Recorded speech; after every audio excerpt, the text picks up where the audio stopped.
All right, welcome back to day 2 of the Fast Track to a Healthy Gluten-Free Kitchen trainings.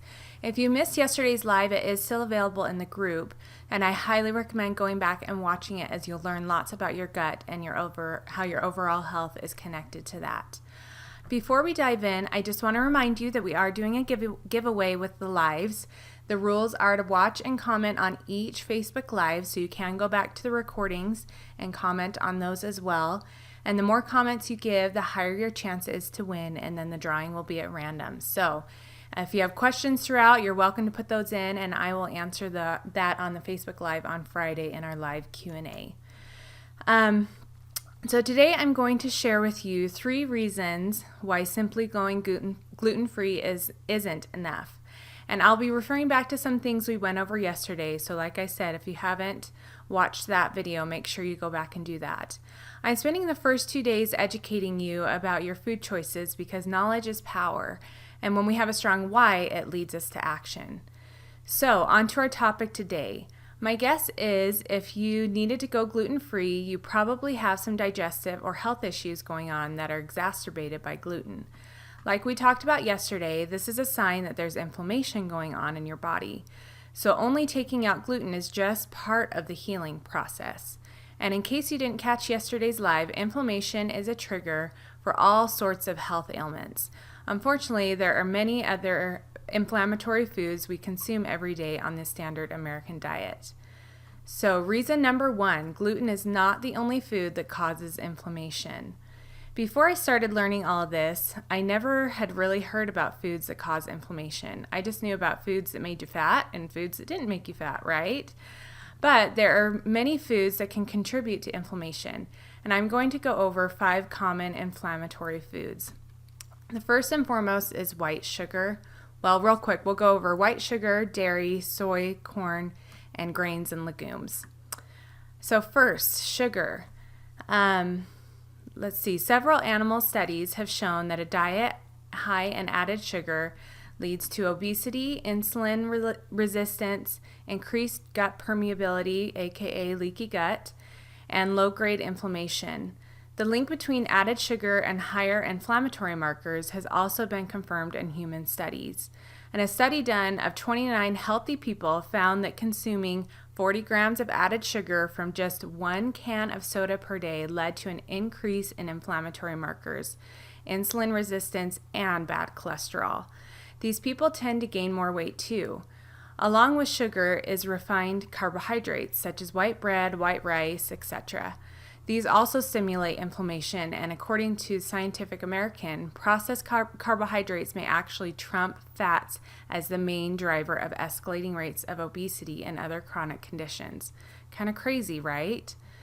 Next, I want to talk about dairy. There's a protein called casein found in dairy products that can also cause inflammation in those who are sensitive to it. Most likely, when you've heard of people that are having issues with dairy in the past, you've heard it's because they are lactose intolerant. But the more common issue is actually with the protein in the milk, not the sugar. Next to gluten, casein is the most common food allergen in our diet. Yet most of us eat it every day and pass off symptoms associated with it such as we pass them off as like seasonal allergies or common colds. But casein is one of the primary proteins found in many of our favorite dairy-based comfort foods, from milk and ice cream to yogurt, pizza, macaroni and cheese. And symptoms of casein sensitivity include really common things that a lot of people deal with, and we just don't realize that they could possibly be coming from dairy. So some of these include acne, asthma, eczema, abdominal pain, gas, diarrhea, runny nose, congestion, recurrent colds, coughing, sinus infections, irritability, migraine headaches, anxiety, and even ADHD. Oftentimes when people choose to take out dairy, they will turn to soy milk, but there are several reasons you want to stay away from soy as well. The first is that in the U.S., 90% of soybeans are GMO. If you don't know what GMOs are, it basically means the plant has been genetically modified and is no longer has the full genetic makeup of the original plant. There's still controversy around whether GMOs are safe or not, But the fact that chronic diseases have raised significantly since GMOs were introduced tells me they are worth staying away from.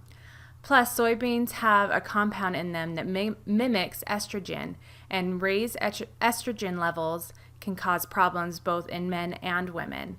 And lastly, soy can cross-contaminate with gluten and dairy. Soy is found in literally almost everything, so make sure you watch your labels and keep your levels of soy intake down. The next food that can contribute to inflammation is corn. When I initially went gluten-free, I immediately turned to corn tortillas, tortilla chips, donuts made with corn, the list goes on. But after having a large serving of dairy-free frozen yogurt that was full of high fructose corn syrup, my daughter had the same reaction as she did to gluten and dairy. As I researched more, I discovered why. There's a protein in corn that is similar to a protein in gluten, which causes many people to cross-react to it. Plus, corn is hard on our digestive tract. I mean, let's be honest. We all know what it looks like in the toilet after we've had corn on the cob. And on top of this, 90% of corn in the U.S. is also GMO, just like our soy. And because of crosswinds, it's possibly all GMO by now. Corn, like gluten and dairy, is in everything from medication to toothpaste. So make sure you check your labels for this as well.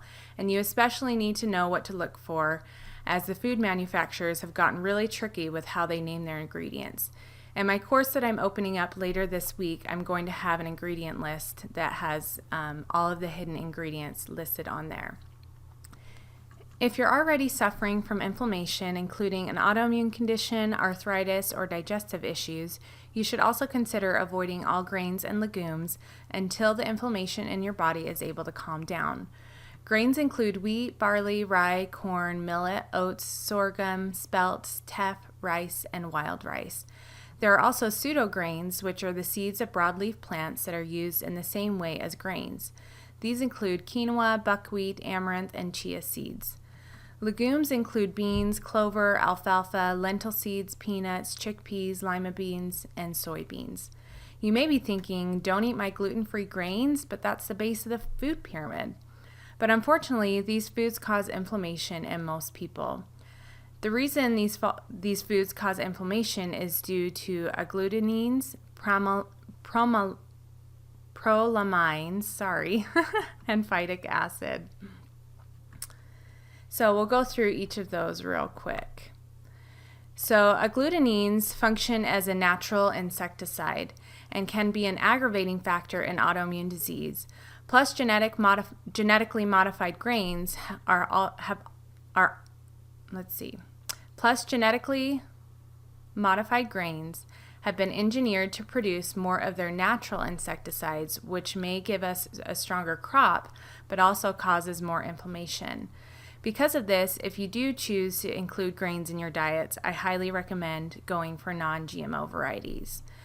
Next are prolamines. Prolamines are necessary proteins for seed growth and unfortunately are not easily digested. Gluten is a prolamine, and most grains contain a prolamine similar in structure to gluten.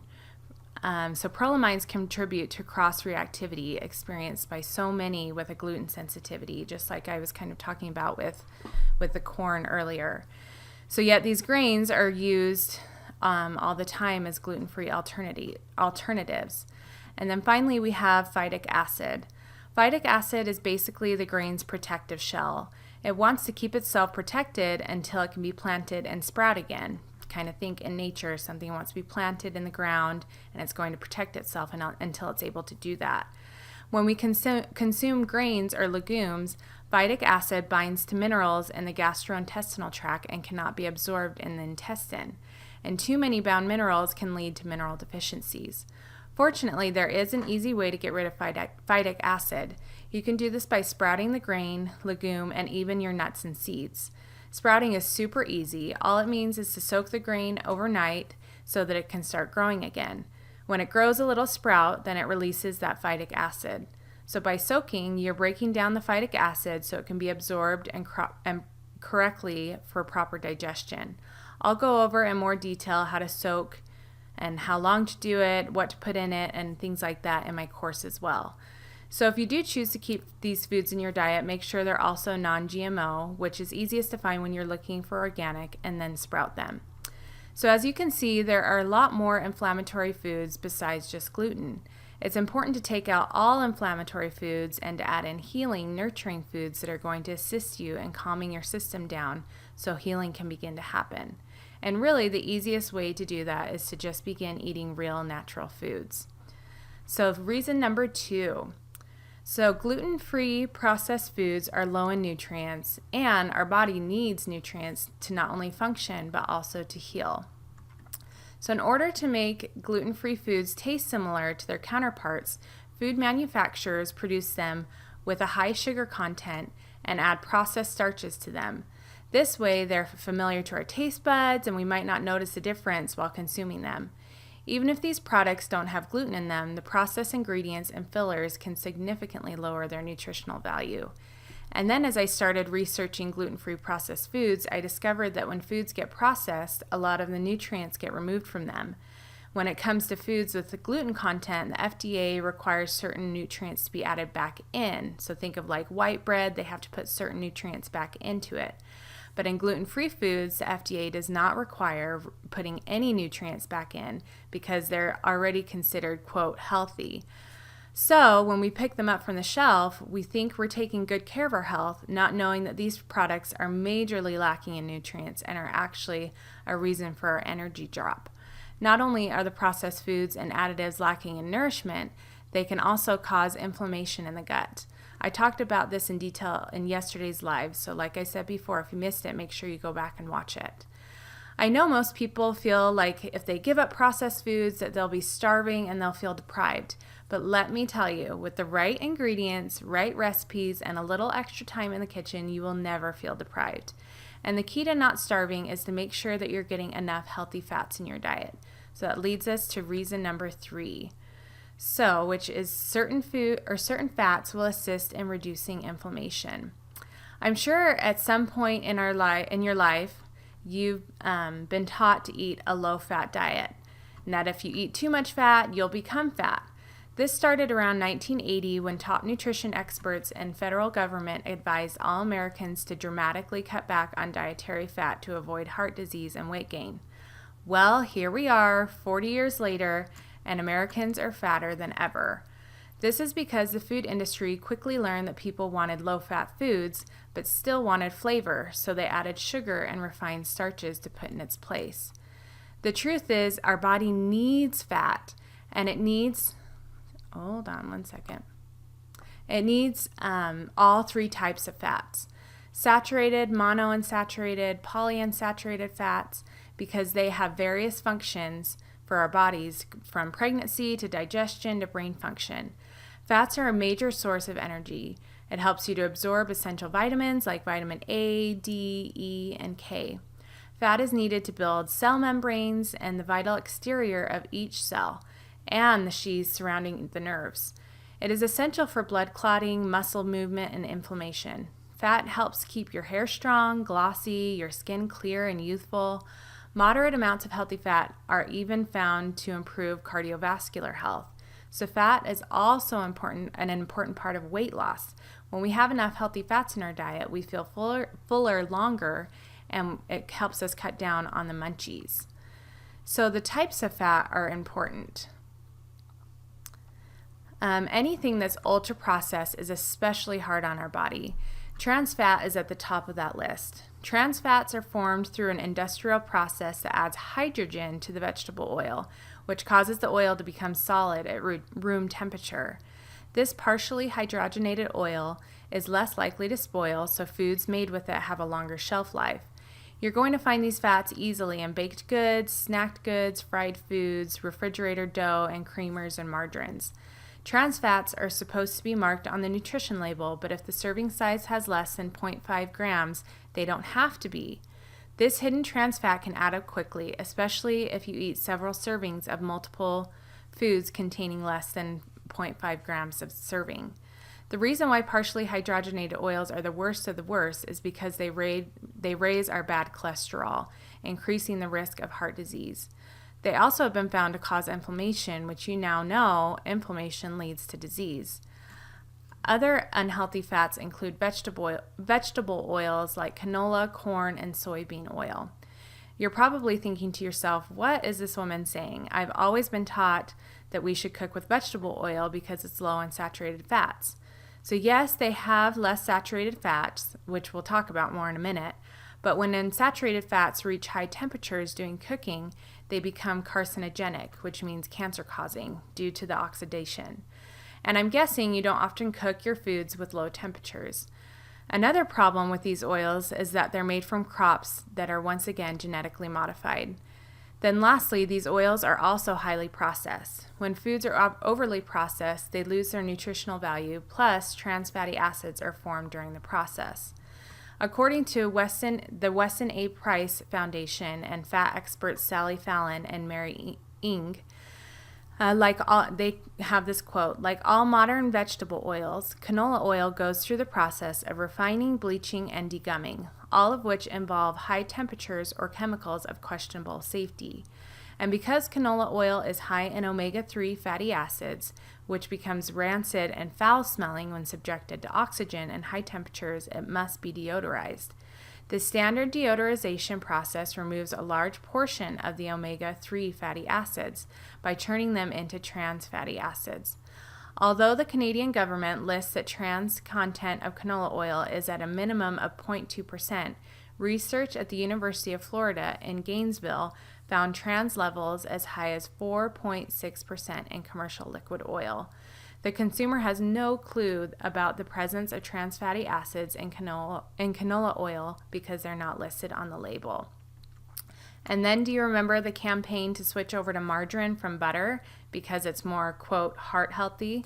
Well, guess what margarines are mostly made of? Vegetable oil and partially hydrogenated oils. You know, the trans fats we just talked about. Kind of frustrating, right? I hope this has opened your eyes a little bit about vegetable oils. And don't forget, the wrong kinds of fats can trigger inflammation as well. So eating too many omega-6 fatty acids has been found to increase inflammation markers in the bloodstream and directly increases the rates of diabetes and heart disease.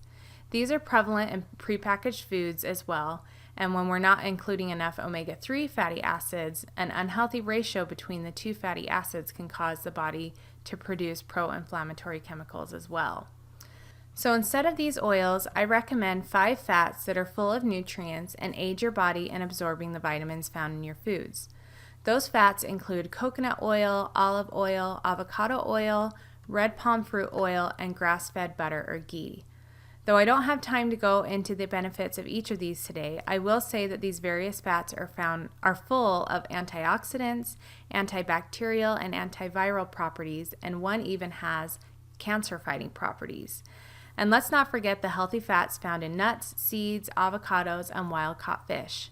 If you do have a dairy allergy or intolerance, you may be able to tolerate ghee as it has all the milk solids removed from it. But I would trial it carefully after taking out other inflammatory foods first. And a quick note on olive oil, and honestly, I'm not sure why this isn't more well known yet. But like the vegetable oils, it is not made for high heat, aka cooking. It also turns toxic in high heats. So you want to use olive oil for salads or drizzle over the top of cooked veggies that have already been cooked, so you're not cooking with it. So that gives you 5 yummy and healthy fats to choose from. And remember, just as you should eat a variety of foods to make sure you're getting a variety of nutrients, you also want to make sure you're eating a variety of fats in your diet, as there are different nutritional profiles and benefits in each fat. So healing is possible with the right foods. Have you ever heard the quote, "Let food be thy medicine and medicine be thy food"? There's mixed opinions out there, but some say it was Hippocrates, the father of all medicine, who said it. Either way, I 100% believe this quote. I've seen the healing in my own life and in many others from transitioning to a gluten-free real foods diet. What we choose to put in our body really does matter. And another quote from Hippocrates is, "All disease begins in the gut." I could spend a whole nother hour talking about this, but in a nutshell, Hippocrates knew what we are discovering just now, that our gut really does affect our entire system. Proponents of a holistic approach in healthcare recognize that we are a whole being and each system in our body works synergistically together. When we have an issue that's going on in our skin, it's not just a skin problem. It means something is going on inside our body that is manifesting on the outside. Remember how I taught you about your gut lining yesterday? When the gut lining is damaged, foreign invaders can leak into the bloodstream. And when these foreign invaders, whether they be food particles or unwanted bacterial products called endotoxins, make their way into your bloodstream, it results in chronic inflammation in the body. And chronic inflammation leads to things like autoimmunity, obesity, heart disease, diabetes, Alzheimer's, depression, and even cancer. Are you starting to see how what we eat affects our gut lining and how our health of our gut lining affects our overall health? That guy Hippocrates sure knew what he was talking about. And think about how our ancient ancestors ate. They soaked the foods that needed soaking. They spent time and care when it came to their food. It wasn't just a convenience thing and something to fill them up. So to give you an example of how powerful taking out processed foods is, I want to share a study with you. A group of patients with non-responsive celiac disease, which means patients who have continued to have persistent symptoms, elevated antibodies, or small intestinal damage, even after following a gluten-free diet for 6 to 12 months, were put on a whole unprocessed food diet for 3 to 6 months. After eating this way for the allotted time frame, 82% of the study participants completely overcame their symptoms. 82%! These are people who are not getting any better simply just from taking gluten out of their diet.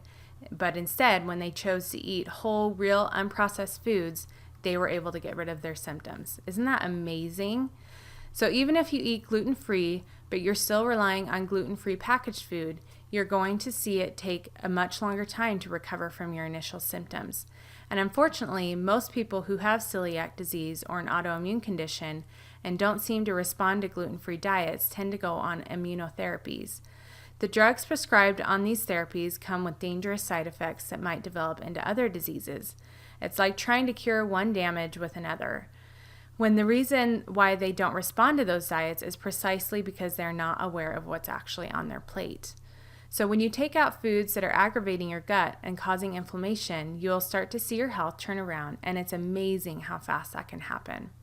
People are healing from all sorts of ailments, and they are able to, let's see, one second. Sorry, I lost my train of thought because I forgot to push to my next slide.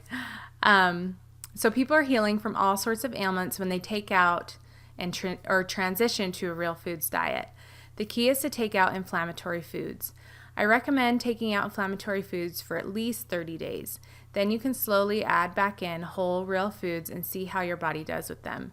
But remember, grains, nuts, seeds, and legumes should be sprouted before eating them. And it's also important to add healing foods like bone broth and probiotics to your diet as well. Okay, I just gave you a lot of information in a short amount of time. If you have questions about any of this, either message me or write them out in the comments and I will answer them on the live Q&A on Friday. I hope that this information has been enlightening for you. If it feels daunting, know that what you know now will actually help you make better informed choices. And if you can simply choose better foods, you will be amazed at how much better you will feel. So make sure you tune back in tomorrow at 2 o'clock. We're going to go through different tools to use in the kitchen to make eating with real foods a lot easier, and it's going to be a fun one. So we'll see you guys tomorrow at 2, and I hope you have a fabulous day.